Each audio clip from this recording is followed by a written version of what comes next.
We will go to war. All right, all right. Nigeria Chambers here from Big Gold Belt Media. Michael, thank you for your time today and welcome to the Godfather of Harlem Family Season 4 coming back to MGM Plus April 13th. How you feeling? I'm feeling excited to talk to you, Mr. Chambers. I have so much to cover with this. This is one of my favorite shows, and each and every season they just continue to elevate. And really, what was exciting about this season is just the additional cast members that have arrived, including yourself here. Now, everybody knows the iconic James Baldwin you're playing here. Which to my research, I didn't realize that there wasn't as many people who has portrayed James over the years as I initially had thought. But still, what was really important when you step into these public figures, these historical these historical icons through history, through Black history, is how do you make it yours? And indeed, with this, I gotta say, fantastic out of the gates. I want to know for you, just finding your voice, the prep around it, the little blend of the Harlem accent, but also, from his time he spent in France, like combining all that together. Like, tell me how'd you craft this all out? Well, thank you so much for that. Luckily, when everything is on the page, it's a lot easier. You can just show up and service the role as it's intended. And I know that so much of the instincts behind Godfather of Harlem is this collision between crime and the civil rights movement. So, being a lover, not a fighter, I was glad to be someone on the civil rights side, not necessarily on the violent side. But in terms of preparing for the character, about 13 years ago, I wrote a play about Bayard Rustin and the March on Washington. Yeah. That was produced out at La Jolla Playhouse. My friend Felicia Rashad developed it with me and taught me at 33 how to play a 50-year-old man. And a lot of that was vocal work with Denise Woods, a great voice and speech teacher. And to understand the elocution of us at the time was this very mid-Atlantic accent, but also this purely Harlem. You knew that these people were Black Yeah. and very well read. Their political jargon was a sport to read. They were interested in politics. So for me, it was just like reading all of his short stories, reading his essays, and just listening to him and listening to the rhythm of him. I got to play him in a workshop off Broadway at Vineyard Theater about a year before, not knowing why, and it all kind of warmed Oh, itself up. yeah, amazing story there. And then what I really like about Godfather of Harlem, is really being able to give these characters sort of well-rounded story. And the one thing about James very early in this was just understanding that his time in France, for me, I initially thought he went there to further educate himself. And obviously we understand the crisis that were happening in American soil, but he mentioned in this that he was running away from being Black, which is that's a really deep statement there, and I'm really interested to seeing how that's going to be explored. So for me, for my question for you is talk a little bit about, his conversations with Bumpy because, he's not so fond of Bumpy, but he entertains Mamie, sort of challenges her at time, but also we see him starting to really unshell himself around these two formidable forces, I should say, in Harlem. Mhm. Well, so much of his responsibility is this wonderful relationship with Mamie and the social circles of New York City and inviting her into that upper echelon of New York society. But his relationship with Bumpy is so much in the super objective of the show to keep the education of Bumpy Johnson forward moving. And a big part of that education is what accountability do you have to the community?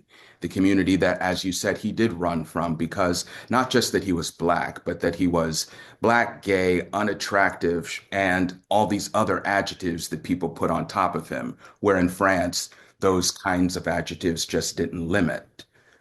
So much of his relationship Mm. with Bumpy and the conversations is what is your responsibility with all of this power to not add to the wreckage of the community, but to uplift it? Hearing the sort of slander silver tongue be attached to him multiple times throughout this, how does that resonate even in the form of portraying an iconic character and really embracing the emotions from being attacked in those sorts? Well, silver tongue is our way of saying that somebody is very educated, sedity, a little bit above reproach. And that idea, I think, rubs Bumpy Johnson, who can end somebody with a finger snap. He can't articulate the way that James Baldwin can. Therefore, the conflict in every scene is how do I speak to you as a man and how do you speak to me on equal terms when we can't use what our, normal weaponry is, whether it be language or violence? How do you find that middle ground as I two love this. who can influence this village that we are both, highly respected and or feared in? Yeah, and because right, obviously I see it as a positive thing, but they're weaponizing it against him. I'm just kind of like, I can't wait to see how that's gonna play out. Really, what's really important too, and because this is set in the late '60s here, is the aesthetic.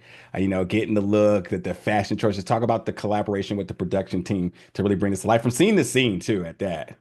Sarah Lux, who is our costume designer. She and I met, and she's from the world of the theater, as I am too, and really sat down and talked about how we wanted to present him. There's a, standard black suit, white shirt look that Jimmy Baldwin has, but then there's also this flair that he has as a, New York City man who's running in very, very large influential circles, and how Yeah. does he present himself as an artist without being a peacock?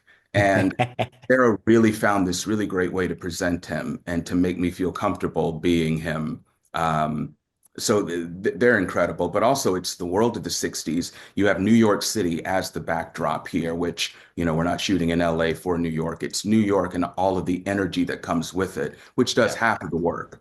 I was walking up to a scene with Forrest, and one of the background actresses was like, she didn't see the script, she didn't know anything. She just saw me from afar. She's like, James Baldwin. I'm like, ding, ding, ding. If you can tell just by looking at me, then we're winning. So, Amazing. Michael, our time is coming up here. Godfather of Harlem season 4 is right around the corner. I'm leaving it to you, brother. Give me the buzzword in terms of what can we expect for the entirety of this season.